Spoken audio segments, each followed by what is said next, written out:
Hello, this is Angie Yingst, and you're listening to Centered, grounded conversations about the metaphysical. Happy August, friends. It's Angie Yingst, and I'm coming in with your tarot and earth medicine reading for August. Thank you for being patient with me through July. I had surgery on the 5th, and I am feeling really good. I actually did not have too much pain or discomfort at all. I mostly am just super fatigued, and also I have fully moved into menopause, so I am having some hot flashes and some moodiness and things like that, but nothing very extreme. I think I've been going through this for a while, so I am happy to be coming at you feeling a lot lighter and a lot better. So I'm still taking a few weeks to finish my recovery. They told me 6 weeks, so I am trying to take that before I work on clients, so as I can be a clear and clean channel of energy. So I am doing these, readings for the months and the new moons and full moons and all my subscriptions and all that stuff. So there is more happening here at the Moon and Stone. You can go back and look at some of my newsletters if you haven't lately, but I will be moving full time into the Moon and Stone, basically, and AltaView, which I already work at. So I love seeing people in person. I just know that I have a lot more people that listen to me that are far away. So I'm going to be offering more distance offerings and things like that. But again, if you have any opinions about that, there is a survey in one of my last newsletters, and that would be so helpful for me because I actually am taking direction from this from you guys, what you want and what you're looking forward to. So that's it for my intro. Let's get into the reading. So, we're having some hard astrology, and we've had some for the last few weeks. So the last part of July and the beginning of August are really all about change and breakthroughs, maybe breakdowns, maybe breakups. Who knows? But everything's breaking. In fact, Chani Nicholas used the Tower for this time period. Now, I didn't pull that, but it's interesting the cards that came up and what came up for this month. When Uranus and Mars they're going to conjoin in the North Node between July 31st and August 1st. And it is going to be a challenging and complex time because it asks us to make change that we might not actually be ready for, or that we're still comfortable and we haven't quite decided. So it's sort of pushing us towards that. So Mars is a planet of motivation, assertion, conflict sometimes, anger, action. Mars doesn't sit back and let stuff happen to it. So Mars is also a planet of like how we argue and fight and how we disagree and how we assert ourselves. And then Uranus is a planet of innovation. It actually is a planet of disruption and breakthroughs and change. So when you put that together, it's really interesting. The North Node is a point where it has like an urge to kind of reach forward, and all of our eclipses happen in the North Node. Think of it that way. So when they all come together, life can be really turbulent, chaotic. It can have this interesting push to make things a little more complicated rather than easy. So this influence is going to be in Taurus, and that initiates the change. And so I think, some of these circumstances are going to feel almost like they're fated, like we're in some kind of Greek play or something. Like we know the Greek chorus has already told us this is happening, and it keeps reminding us over and over and over again of the inevitability of this thing. But still, when it happens, everybody's going to be like, what? Totally shocked and gobsmacked. So it's like the thing with us saying that the emperor has no clothes for like a really long time, and suddenly the rest of the world's like, wait, the emperor doesn't have any clothes on? Like, yeah, we've been telling you that. And then it just shit changes. So after meeting up with the North Node in Uranus, Mars will square Saturn, the planet of obstacles and restrictions, on the 7th of August. So that's like a massive roadblock. It'll be a lot of like hurry up and wait. It kind of reminds me like when I look at that energy of like the red light, green light game that you play, where you go like green light, red light, and some kids turned around saying that and everybody's trying to get to the end. But it's going to be with our goals. So in some ways we're going to move forward, and in other ways it's going to feel like we're starting and stopping and starting and stopping. If you can look at it in a positive way, it basically means that we're going to be able to see the barrier that comes up and stops us. And therefore, obviously release it, let go of it, figure out ways to overcome it, and then be able to move on. So in a lot of ways, it's an opportunity to reevaluate and commit. So I'm sorry if I'm making weird mouth noises. I had a cacao a bit, and it is making my mouth a little gummy or something. So this is what Chani Nicholas said. And I think this is important too. And I didn't want to try to reword it. I just think she said something that I don't know if I can say properly, but she says, since Saturn entered Aquarius in March of 2020, nothing happened in March of 2020, guys. Tense aspects between Mars and Saturn have correlated with the introduction of the coronavirus and the significant and challenging iterations of the pandemic. This is the last square they will make to one another while Saturn is still in Aquarius.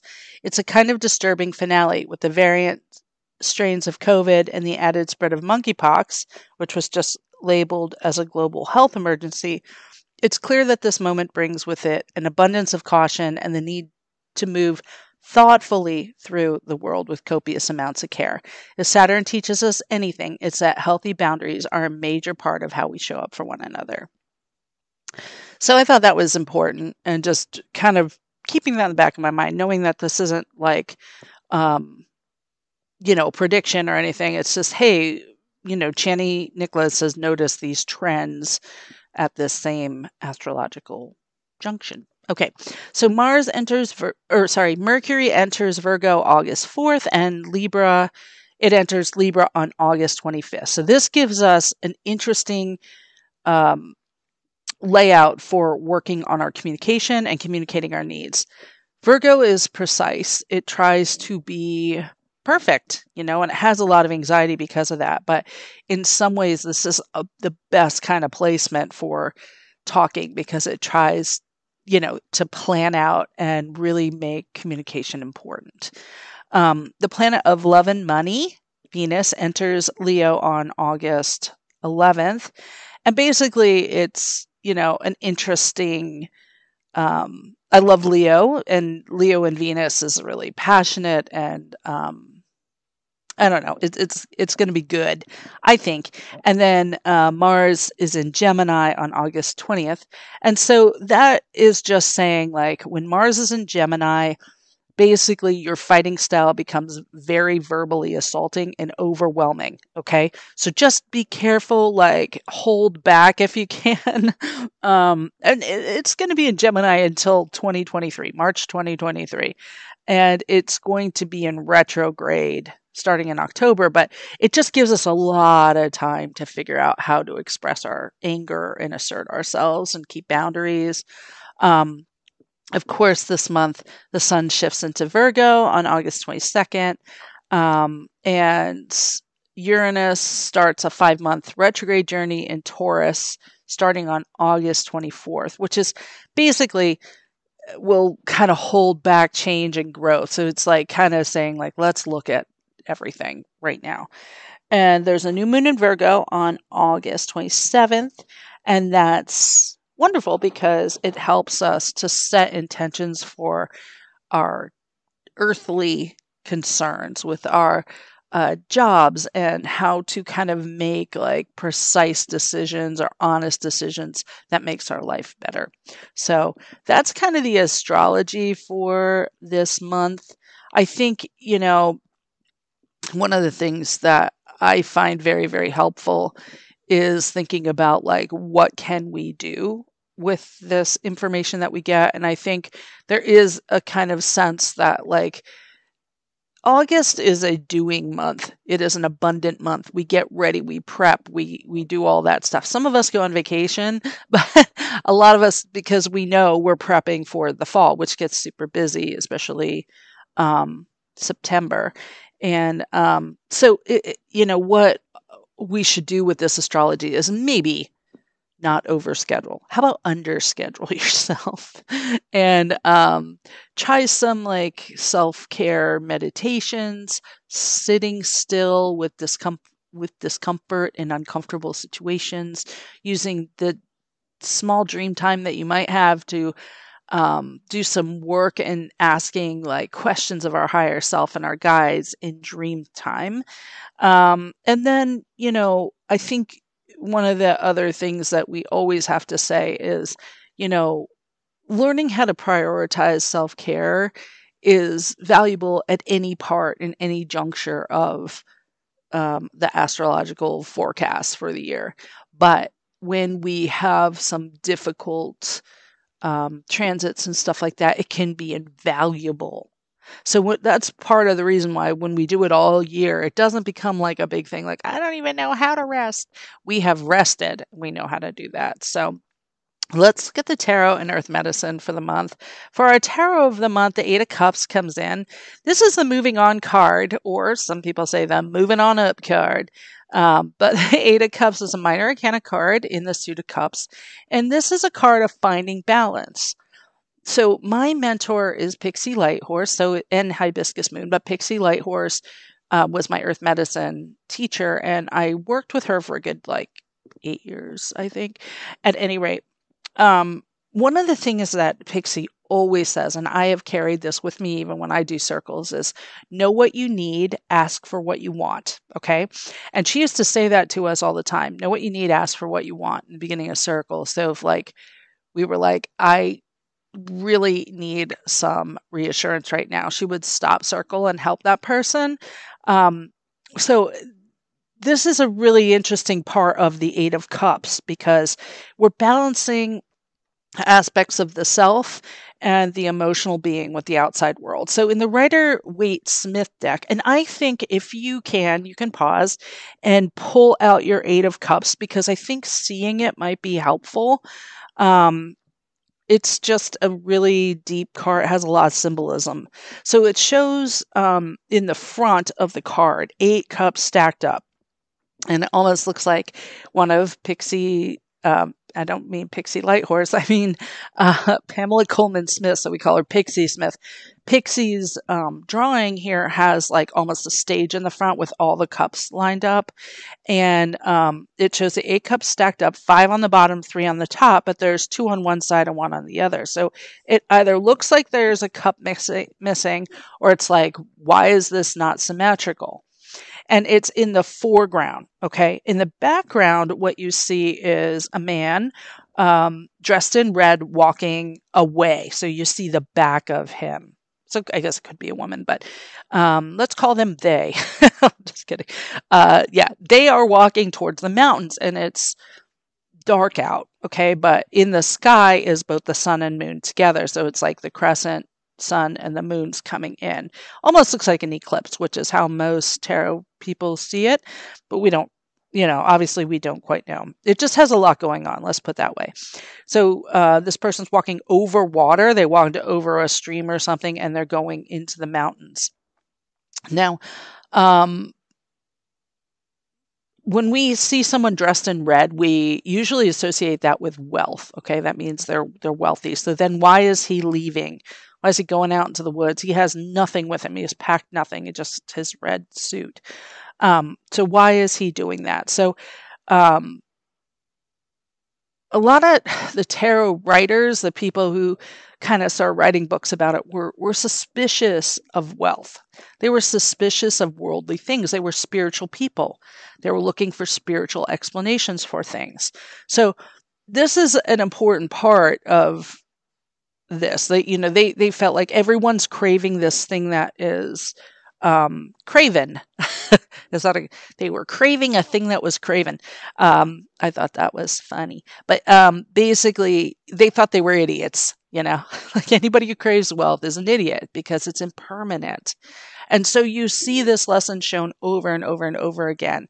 And it's the same thing, like even in like the 7 of Cups, where it's like right before this card, there's all these different things that he could be choosing. It's like wealth and a woman and a snake, or a dragon and, a castle and the laurel of war wins, like war victory. And what does he choose? He chooses the thing underneath the cloth, which looks like Jesus, but is really spiritual fulfillment. And this card is showing that happening. He's walking away from all those things because those things do not bring balance. They do not bring emotional fulfillment. And this is the important part of the Suit of Cups. It rules emotion and emotional balance. And so what he's doing is like, yes, I have all these cups. I have 8 cups, but I can't figure out how to balance them. And so he moves on. And a lot of people see this 8 of Cups as the minor arcana's hermit card. We have lots of cards in the minors that represent majors, concepts or ideas, but behave in minor arcana ways. So the hermit goes out for this big spiritual enlightenment, blah, blah, blah. In the 8 of Cups, he's going out, he's leaving. He doesn't even know where he's going. He's not necessarily looking for spiritual enlightenment. What he's doing is saying, I know this thing isn't going to bring me spiritual balance, right? I know where I was isn't going to bring me spiritual balance. So the 8 is part of the trajectory of the entire suit. So he had 7 other experiences before getting to this one, right? And we know that the 8 is a place that we have action and change. Okay, things have to change.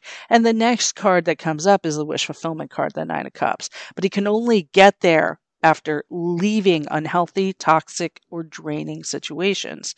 He is looking to build his abundance and manifest or call in what he truly, truly wants. And the process of leaving is not easy. And so that's why this card, like a lot of people are like, it's time to just move on and go to the next place and leave that situation. But the work of this card is figuring out how to let go. You're leaving comfort. And you're leaving what you know. You're leaving what you think you know, what is pleasing to others that might not be pleasing to us. And that's a big part of this card. It's this toxic people pleasing that we sometimes engage in, or, chasing the wrong dream, the dream of having lots of money. Okay, now I have lots of money. I'm still sad, or I'm still unhappy, or I still don't like this woman that I'm married to. The 8 asks us to make sure that we are not sacrificing our comfort for another's comfort. Okay, the 8 asks us to move to a place of being alone rather than feeling alone. Okay, so there are a few cards that remind us that this temporary discomfort is important at times for our long-term goals. And I'm specifically thinking of the Hangman, which sacrifices enlightenment, or sacrifices comfort for enlightenment, or sacrifices, I should say, the comfort of seeing things the way he's used to seeing them and looking upside down at things. That's important too. So we may not be quite ready to start something new. In fact, nothing on here is a guarantee. It's not like he's moving to a place. Like he's like, oh, I know exactly where I'm going. He's just like, I'm done. I'm gone. I'm leaving. And so he's moving to the craggy mountains, and I call them the craggy mountains because you see them in the background of a number of cards like death, temperance, the moon. They're all liminal spaces, and they're all places that seem to have some kind of enlightenment. So, in many ways, where we were was the prison, and the craggy mountains become the place of freedom, the place to explore what it is we want. So the 8 in the minors and in the major arcana, which is strength card, are sometimes about boundaries, and they can be shown as boundaries. And if we look at the 8 of swords, you can see this. There's a violation happening. There's a boundary of swords around her, even if it's in her own making. But in the cups, the front of the card, the 8 cups are sometimes seen as an emotional boundary that we're not allowing others to cross. This is a journey for ourselves, by ourselves. And so this can be an invaluable part of the teachings of this card. So it feels very intentional and can be viewed as a reminder to maintain healthy boundaries. So the imagery this is what Rachel Pollack says. The imagery suggests one of the true uses of water instinct, an ability to sense when something has ended before it either dries up or comes crashing down around us to know it's time to move on. So I love that idea, and the eight gives us that. Now, one more thing, the last thing I think is the sun and moon together. So the sun, tends to represent the mind, and the moon represents intuition. And so when you see these eclipses happening, we're looking at does the moon eclipse the sun because it's dark? We kind of think that. And we must walk into darkness. So the idea of like we're going through this dark phase to come out into the light again. So let's talk about some earth medicine to navigate this time. I honestly, I'm on vacation, so I haven't brought all of my stuff with me. And so I did not bring plant ally cards or crystal ally cards. So I kind of, went deep and looked, and Palo Santo jumped straight out. So it's a wonderful ally for this month. It's very protective and healing. Palo Santo literally means sacred wood. It is in Spanish, and Palo Santo is used in traditional South American shamanic work for healing, for purifying energy, for clearing spaces, for setting sacred space, and for ceremony. It has been used for centuries. And Palo Santo is also used to inspire creative energy. It's used for protection, and it's used in healing and health ceremonies. It is used after an argument or an illness, and it just is a wonderfully protective guide. And we're going to talk about why I'm giving you protective guides this month, because I usually talk about the crystals next, but I'm going to talk about our animal guide next, because I actually did pull the Mystic Shaman card, and I pulled the medicine wheel twice. So I'm like, okay, it is an animal on the medicine wheel. I actually thought, and I have been thinking that it was going to be hummingbird the past couple months, but actually it's jaguar. And the next card I pulled it once, shuffled, pulled it again, medicine wheel again, shuffled, and then jaguar came up. So jaguar is the queen of shadow work, and she is appearing. So when I sat with her and I dropped into journey, I saw dismemberment. So we're going to be doing a dismemberment journey in August. So if you're part of my membership group and you do the journeys, get ready, buckle up. We're doing a dismemberment journey. So dismemberment journeys are like some of the oldest of the shamanic cleansing journeys and date back to the very origins of shamanism. In the process of my earth medicine certification and a lot of shamanic initiations, we undergo the process of rebirth through the shamanic experience of dismemberment, where in the journey state, we literally ask our animal to rip us apart, tear at us, eat us, do what they do in their animal ways. They basically kill us in journey, and then they remember us, right? They put us together without the toxic shit that we were carrying with us, and then we rebirth. And so this may have already happened to you in journey, because it happens spontaneously more often than not. But I like doing them at certain points. We worked with Jaguar, I believe we worked with him in 2021. And I want to say it was in the first quarter of 2021, like maybe March or April.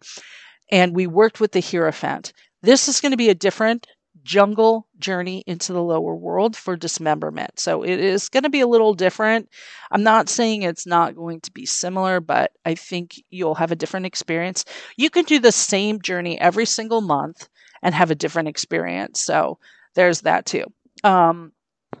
This may have also happened to you in a dream. Like I had a dream that hyenas ripped me apart and ate me and left me like in pieces. And then all of a sudden, like a fire was like there and I was being burnt and I came back together. And I didn't know what that was called. In fact, I remember meeting with Athena Parakis for like a reading. This was like right when she started doing classes. Like I think I was in her first class, so I had gotten a private reading with her, and it happened during that time. So that was 2012. And I had booked a reading with her, and I told her what happened, and she's the one who said that's called the dismemberment journey. So very, very helpful when she said that. But anyway, jaguar is one of our go-to allies for this work. So jaguar is a large wild cat. It's primarily found in the Americas. It's actually the third largest cat behind lion and tiger. Native Americans termed jaguar because it means he who kills with one leap, because jaguars usually hide in trees, or they often hide in trees and then jump and ambush their prey. Because jaguars at the top of the food chain, they also represent like a sort of confidence, conquering fear, and the ability to sort of walk with that swagger and confidence that only an apex predator can have, just like they give no fucks, right?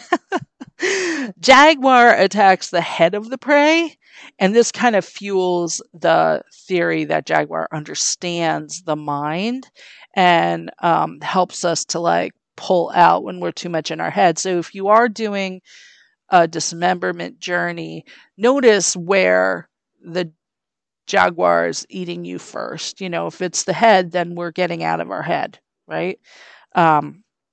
So the Mayans see jaguar as a totem of Hosenik, the god of the southern sky, who would enter the dreams of the leaders of the community to make sure they were telling the truth of the people. And that's a really big part of jaguar's medicine, is this kind of integrity and truth and boundary keeping.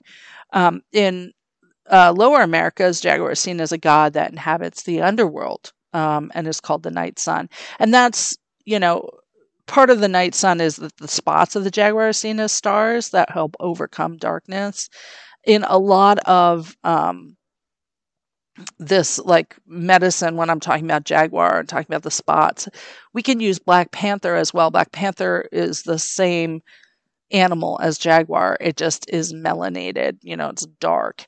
So it has a different, it basically, we work with it more with shadow work and with, that, but it really, they're the same medicine.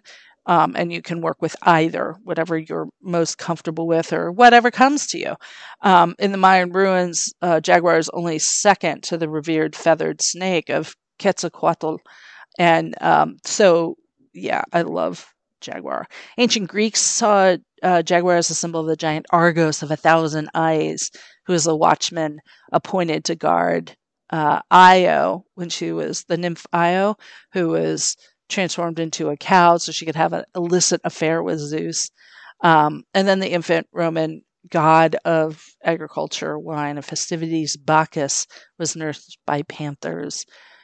In South American shamanic tribes, jaguar protects the shaman from evil and negativity, and it moves to the dimensions of the spirit world without being detected, which is why shamans will transform into jaguars, or said to be able to transform into jaguars. But anyone going through a spiritual awakening can ask for jaguar to support them and help them open their gifts to clairaudience, clairvoyance. It's a big reasons why shaman choose to merge with them energetically. To jaguar, truth and integrity are non-negotiables, and like the Eight of Cups insists, jaguar will remove itself from any situation that isn't aligned with truth, integrity, or its spiritual path. So it disappears, it moves out into the mountains.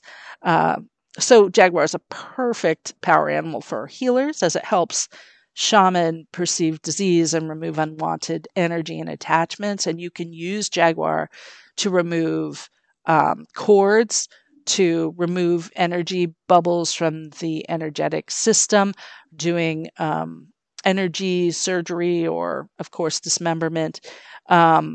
We do different shamanic journeys with jaguar.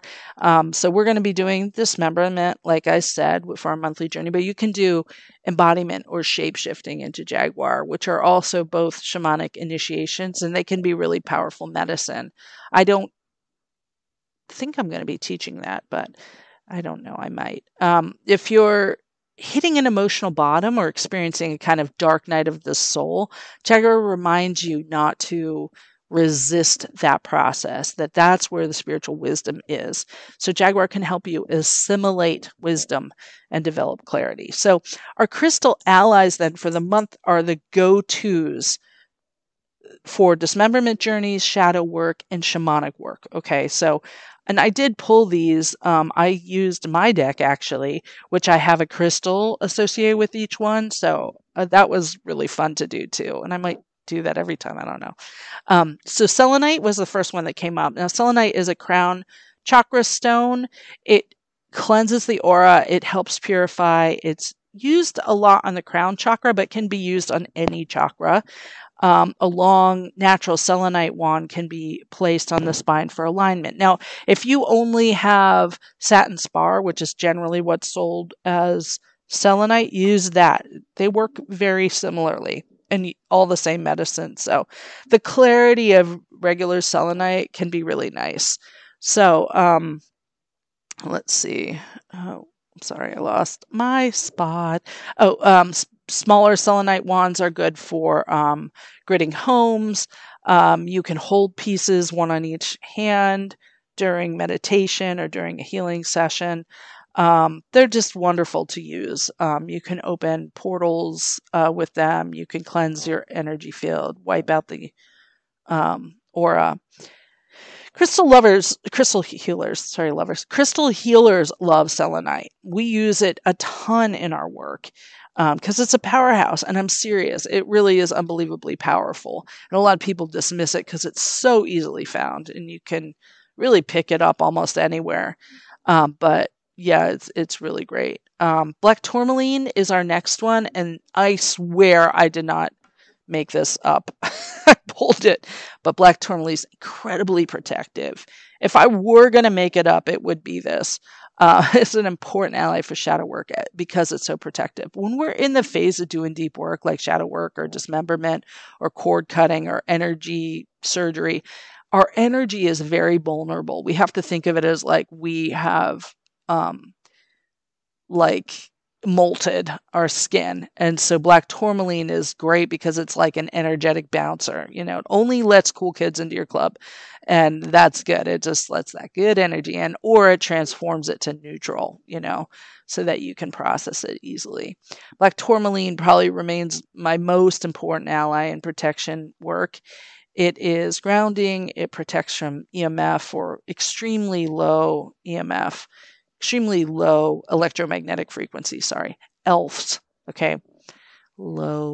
Extremely low frequency energy. It's good for transmuting negative energy to positive energy. It's sometimes called squirrel. I'm sorry. I'm not even going to try to pronounce it. SCHORL. So if you can't find it under black tourmaline, look for that. It resonates with the root chakra, the earth star chakra. It governs our connection to the earth. It's really a perfect stone. It's great for transmuting and purifying negative energy, like I said, and it works really well for empaths, intuitives, and psychics, and those engaged in healing work. It also counters stress, addictive behavior, and anxiety, so it's great for the workplace. And you can keep one right next to your computer. And then the last one is serpentine. So green serpentine is sometimes called healerite, which is a trade name, and I don't use that, but I like to tell people if they're looking, they're like, I can't find serpentine everywhere. Okay, look for healerite. It works really good. It's got that chartreuse color, so it resonates with the chartreuse ray, which is a life-giving ray. Okay, it's a life-giving color. It's the color of the blossoms, the color of the grass coming up for the first time. So you can work with it between the solar plexus and the heart. This is sometimes called the Nawa chakra, and this is a powerhouse. This is your chakra of action and physicality. It is where you do work. So this is going to be the place where you do movement that helps release trauma and helps you release this stuff. So after your dismemberment, I would suggest doing some light movement. yoga stretches, even just moving energy. I was watching a really cool video about releasing trauma in the sacral chakra, for example. And this woman was literally just laying down with her knees bent and just slowly moving the hips out and then slowly moving them back. And the releasing that happens from your sacral is just really profound. This is the kind of movement I'm talking about. I'm not talking about, go run 10 miles, I would never tell you to do something I can't do myself. So serpentine, particularly healer, right? Feels really potent for shamanic practitioners. And those of you who have worked with me know that I'm constantly like, healerite, serpentine, healerite, serpentine. So this is a great shamanic energy stone. So that's your medicine for the month. And I hope that it finds you well. For those of you in my group, I will be sending out for the month, or early month readings either today or tomorrow.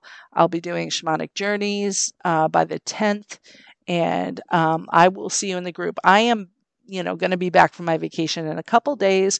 I'm not seeing clients till the week of the 14th. So if you're interested in doing some work with me, just know that, there's a little bit of a backup, but love you all and have a great month.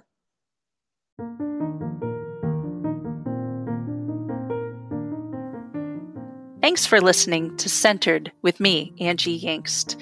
If you'd like to send me a question or comment about this show or any shows, you can send them to Angie@themoonandstone.com.